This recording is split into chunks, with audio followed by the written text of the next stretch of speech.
Face of Yoga, teaching toddlers through golden oldies. I'm very excited to be talking to lots of yoga teachers who will explain their passion for teaching yoga to students with different ages, physical fitness levels, wellness levels, and different goals. They will explain the benefits of yoga for these students and will be including teacher tips and pose modifications. I am Stephanie Cunningham of Yoga Lightness, and I've been teaching over 50s for 10 years. So this area is my passion and the passion of many other yoga teachers that you will be listening to in this series. Thank you so much for listening, and let's get started.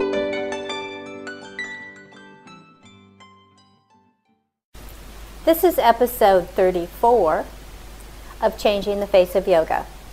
And I'm talking to Sharon Harvey Alexander, who discusses how breathing interacts with the rest of yoga and how it's helpful in de-stressing us. So let's listen. Hello, this is Stephanie Cunningham on Changing the Face of Yoga, and I'd like to introduce our guest today. This is Sharon Harvey Alexander. Sharon has been studying yoga for 27 years, which is very impressive, and teaching for 24 years. She has studied and taught in the Anusara and Kripalu lineages. She's a breathing coach and a certified professional yoga therapist with private practice in Boulder, Colorado, in the U.S. She helps individuals and groups around the world address stress, anxiety, overwhelm, and chronic pain by learning to unite the pieces of who they are. She works with mature women, very successful but stressed business people, and she also facilitates transformative guided relaxation sessions based on the practice of Yoga Nidra. And she's also got a book, Learning to Breathe, Learning to Live, and we'll talk a little bit about that later. Welcome, Sharon. Is there anything you'd like to add to that introduction? You know, I think you did a wonderful job of covering it. And I use the umbrella of holistic stress management education to pull all of these pieces together. So, yeah, so happy to be here. Thank you, Stephanie. That's great. We got together. Sharon has been traveling a lot. It's been a discipline of persistence, wouldn't you say, Sharon? Absolutely. Yes. I was reading something that you had written, and you have a story about breath, and you say you lost your breath. Could you explain that to us? Well, I think what happened around the age of 16, I lost my horse. I had grown up horses, and then my parents decided to sell him. It was very traumatic. It was very sad the day he was trailered away. And 16, I wasn't even yet 16, a very tender age where, you know, I felt like I received unconditional love from that horse and offered it to him as well. So it really felt to me like he was torn away at a tender time in my life. And really, looking back, I believe that I shut down then. And, you know, I lost that kind of inner buoyancy and enthusiasm, and I started to look for love, if you will, in all the wrong places. It took me many years, and when I first stepped onto a yoga mat in my late 20s, I was just amazed by the connection, the advice to connect with our breath. And I'm sure listeners know that what distinguishes yoga from other forms of physical fitness is that connection to breath, that awareness. For me, that was transformative. It began to melt the walls of protection, I guess the ice, if you will, around my heart that kept me safe. You know, when I lost that horse, I didn't want to experience those feelings of loss and pain and heartbreak ever again. And so unconsciously, I'm sure, I shut down. I also started to get involved in lots of adrenaline sports, if you will. I became a ski racer in college. You know, I did long distance cycling, kayaking, rock climbing, mountain climbing, the gamut. And it really wasn't until I came to the mat, found that the stretching and the strengthening were great complements to an active life, but it was the breath, the connection to breathing, that ultimately opened my heart again and allowed me to unite all of the pieces of who I am and all of the things that I did into one joyful, happy, whole self. So I have since, many years later, written this book in the hopes that the tools found within it can get into the hands of millions of people all over the world, because it's such a simple and accessible tool that costs nothing to use, our breath. When we cultivate awareness of that, I have found I feel better and my clients feel better. Could you kind of give us some of the scientific background, shall we say, about what breathing does in the parasympathetic nervous system and the vagus nerve and that kind of stuff? That I've got all that in my head, but I haven't quite got it to gel yet. And I thought maybe you might be able to help me with that. Absolutely. And I do get into that a bit in my book. And so the vagus nerve, maybe you know, is the 10th cranial nerve, meaning that there are 9 nerves above it as they come out through the brainstem and into the body. So this 10th cranial nerve moving out of the brainstem actually travels down through the throat, into the chest, and into the belly. So it's the longest nerve in the body, and it innervates or stimulates not only our throat, so our ability to speak, and the thyroid gland, but also the lungs and the heart, which are critical for living a good life. And it moves into the stomach and into the gut, the digestive tract. And neuroscientists are beginning to understand this nerve, in that more of the communication that comes through it is relayed from the belly and from the heart center up into the brain rather than the other way around. So it's a very important player in relaxation and in cultivating body awareness and balance among our hormones and all of the communication that happens between the organs in our body, including the brain, the heart, lungs, and the digestive system.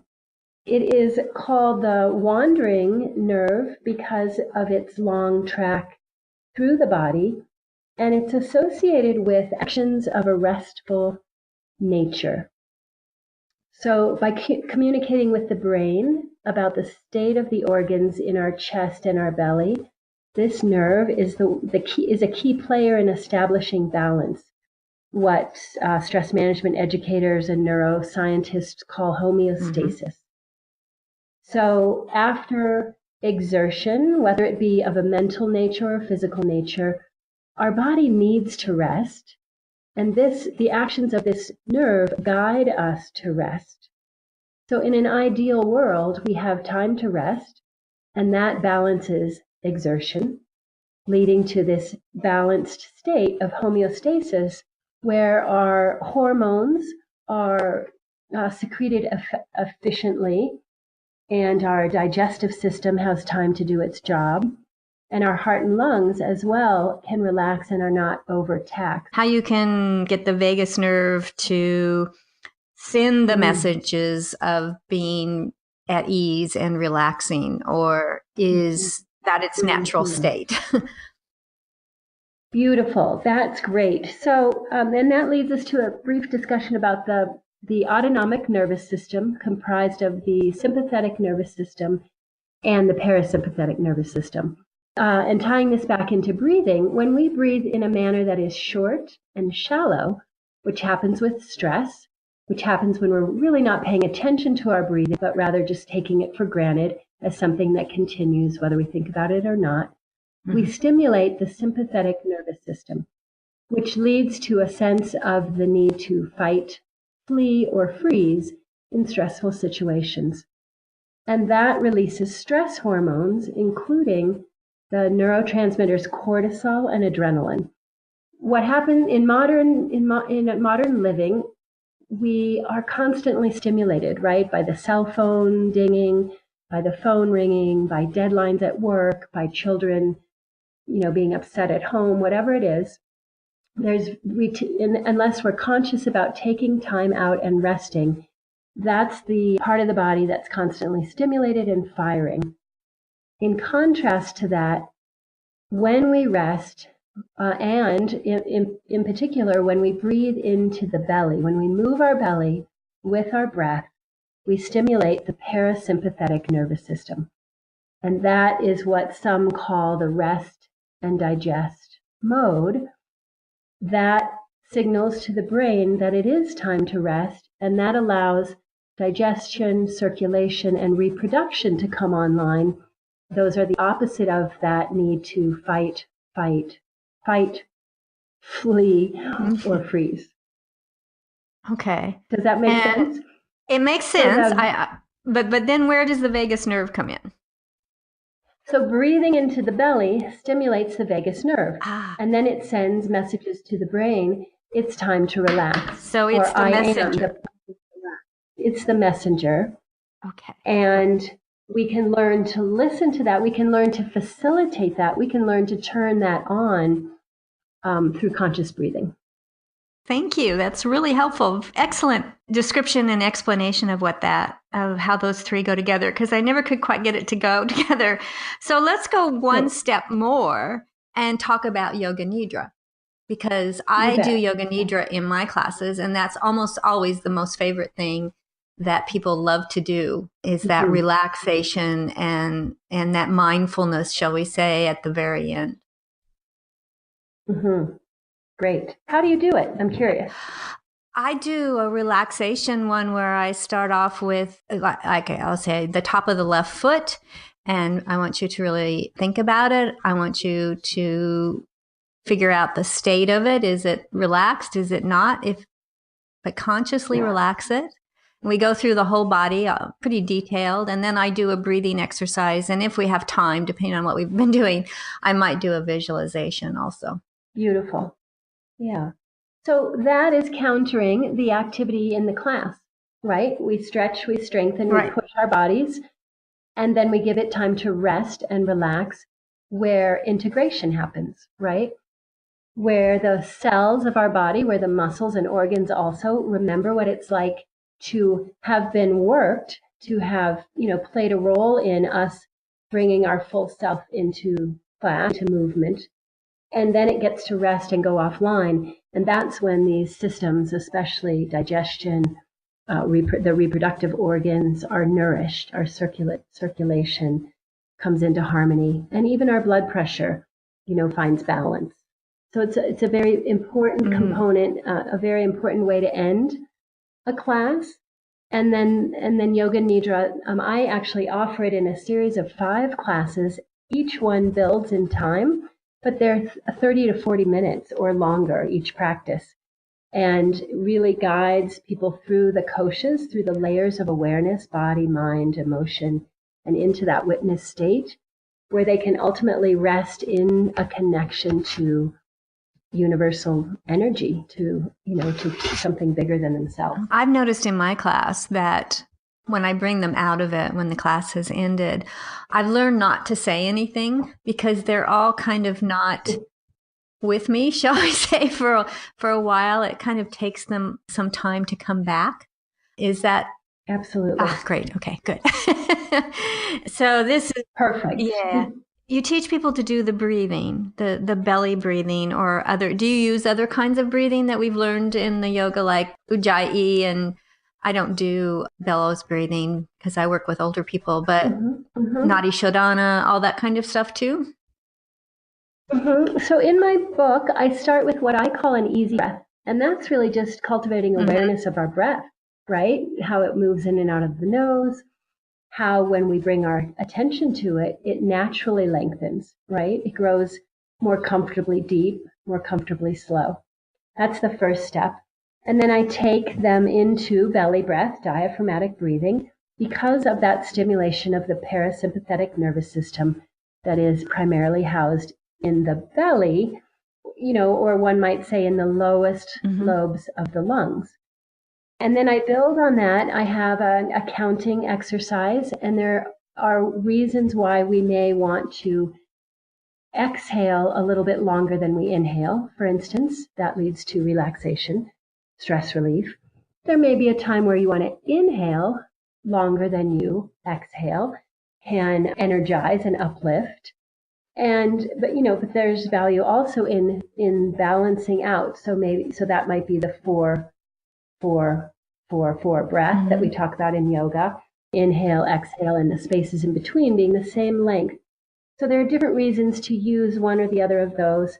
I don't coach the Ujjayi breath that often because it can be done inappropriately. It can overstimulate the throat, and it can also overstimulate the Pitta dosha in Ayurveda. If we talk about Vata, Pitta, and Kapha, Pitta dosha is the one that's driven, that needs to excel. I'm one of those. And can get angry. Yeah, many people, I think, have some imbalance there in modern society. Yes. Absolutely. So my book is, all about stress relief. So Ujjayi has a role. I don't address it in the book, but I do end with, in terms of the breathing exercises, Nadi Shodhana, or something that I call the mountain breath. Because of that, I instruct it inhaling up into the brain and exhaling down and out the other side. And for me, it feels much like climbing a mountain in my mind as I do that breath. Okay. Yeah. I think it's a fabulous breath, as you know. I love those hemispheres in my brain. Me too. It's one of my favorite. Yeah. You're saying that you guide mature women into their heart center through small group movement and meditation classes. What would that kind of look like if they were guiding them into their heart center? Good question. And going back to my experience with the loss of the horse, I think I closed down. I closed down my emotional body, and I came to life really with an external focus rather than that sort of inner intuitive guidance and knowing. So, I think so many people who have had any kind of trauma, loss, grief in their lives, have shut down some. And you may know that the lungs are the seat of grief. And so if we've been scared, if we've been startled, if we've been criticized, if we've suffered loss or grief of any kind, it's natural to begin breathing in a way that is more shortened and more shallow. Breathing in and of itself, breath awareness and that deeper breath into the belly can facilitate a softening, a releasing of tension around the heart or throughout the body. But more than that is, each of us has a yearning, a longing, I believe, maybe even a purpose, a reason for being here. And I think that people want to connect with that and in that way bring all of who they are into everything they do. So I use Yoga Nidra and breathing to guide people into that space where they can touch in with the inner wisdom, the essence of who they are. Call it intuition, call it divine guidance, call it the energy of love. Whatever you want to call it, I think that we all benefit from connecting with that place, that energy on a regular basis, so that it informs our day-to-day actions, our thoughts, and our life. You said something there that really caught my attention. I work with seniors, and you say that you're working with mature women and you're helping them find, in some cases, their purpose. And I think that's a really critical issue for older people as they retire and don't have their career. Their children are most likely gone and, building their own families, which is the way it should be. But I think finding purpose is really, really different, especially as you contemplate retirement. Because I agree with you. I think that most people really want to have a purpose. They want to contribute to their family, to their community, to whatever is important to them. And I hadn't thought of using yoga nidra and breathing to help them get there. But I can see that relationship, shall we say, and may expand my thinking in that direction. Good. That's great. And I agree with you. I am just stepping into a new chapter in my life as an empty nester. I have two children, and my son, the youngest, graduated high school in the spring and has just taken off for a gap year. That's where I was in Portugal visiting him. But now here I am, and for me, it is all about bringing my work to a wider audience now that my children are finding their way in the world and need me less. But it's also, it's a tender time. And on the one hand, I'm really glad I suffered that significant loss at 16 because now I know how to navigate and have found my way. It took many years to find my way back to who I really am and back into my heart center. But I'm so glad that I went through all of that because it's really coming to play now as I move into, I'm in my late 50s. And so as I move, as I age and my children move on, it's an interesting time. So I'm so glad I have breath to connect with, and I have my practices and my community. Excellent. I think it is critically important. And I think it's really important that you're also working with stress because for some reason there's a general idea that if you're retired, you have no stress. And I think it's it's a different kind of stress, but it's a stress. I mean, partners and spouses may be ill or dying or friends or no career, trying to fill a life. And that can be quite stressful. And we won't even go into, pain and illness and dying. That also, of course, is stressful. But I think this is a really interesting way to address these issues because they are truly issues. I congratulate you. Well, to guide them back to thank you. I think we all have a wisdom place within us. And we all have wisdom to share at any age and stage, really.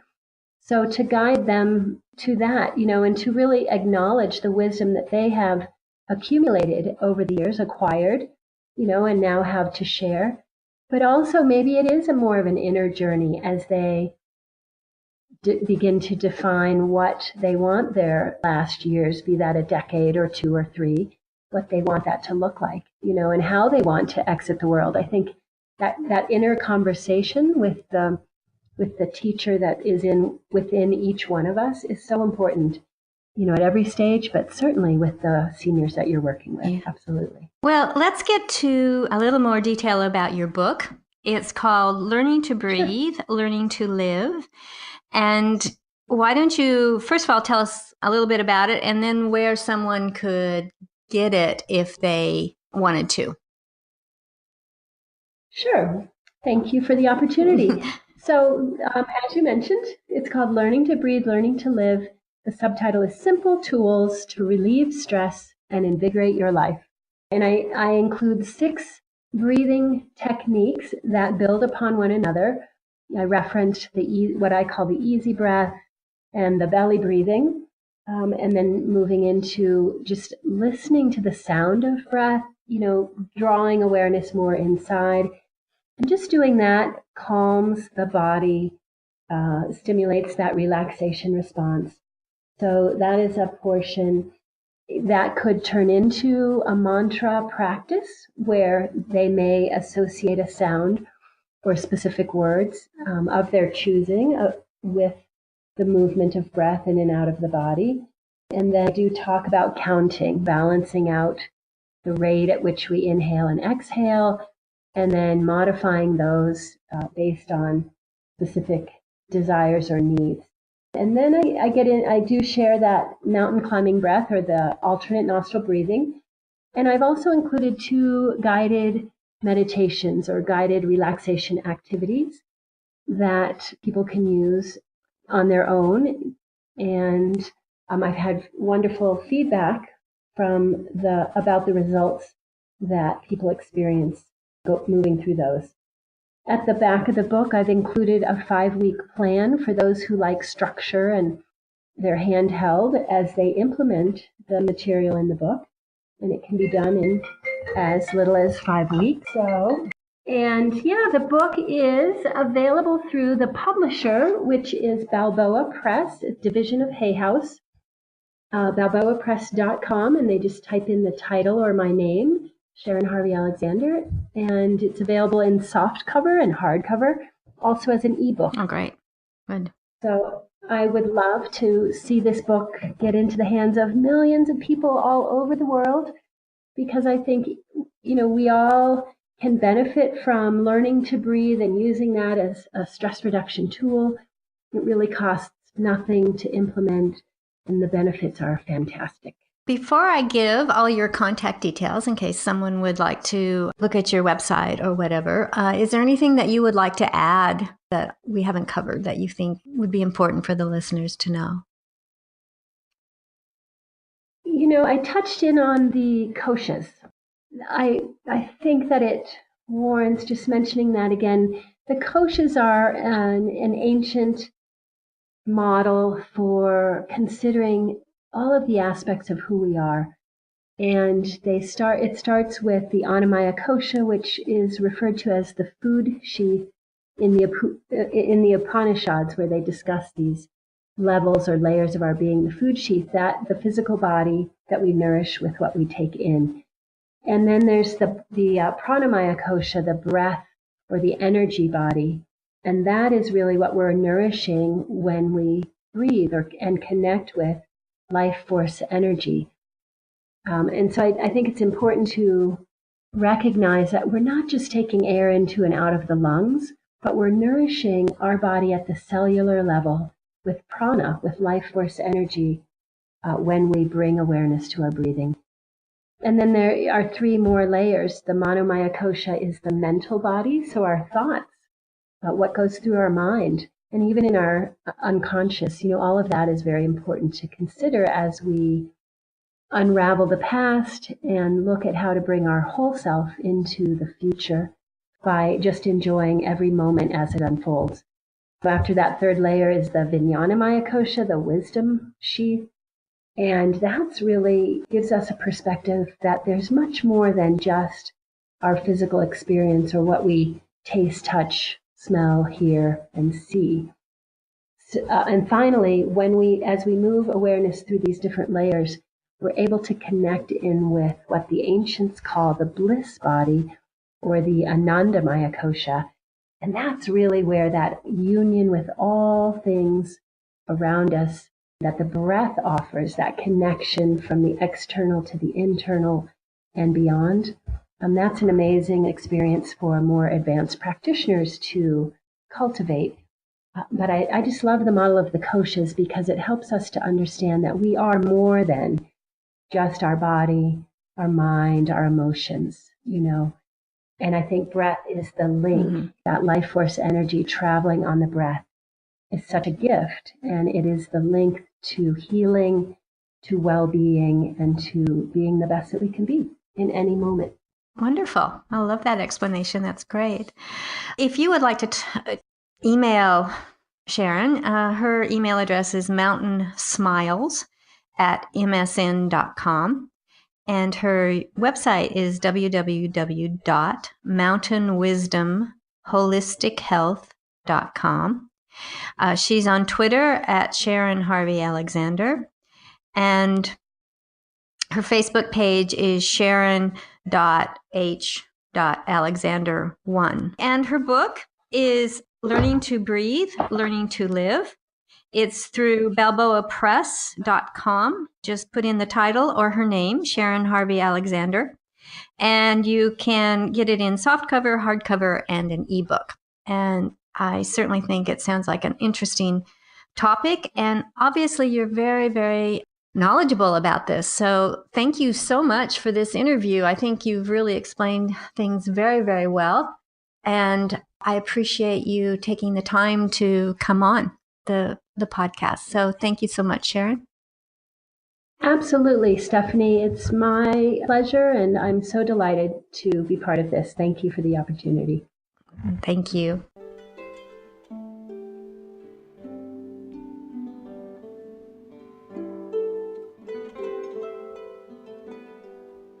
thank you for that wonderful interview. If you would like to be a guest on Changing the Face of Yoga, please go to my website, www.yogalightness.com.au, and under the Changing the Face of Yoga tab, you can complete Be Our Guest form. After reviewing the form and finding it applicable to this podcast, we will send you a link to schedule an interview. Please download, review, and tell your friends of any podcasts that are of interest to you and to them. If you would like to contact me, send an email to info@yogalightness.com.au. And thank you for listening to Changing the Face of Yoga.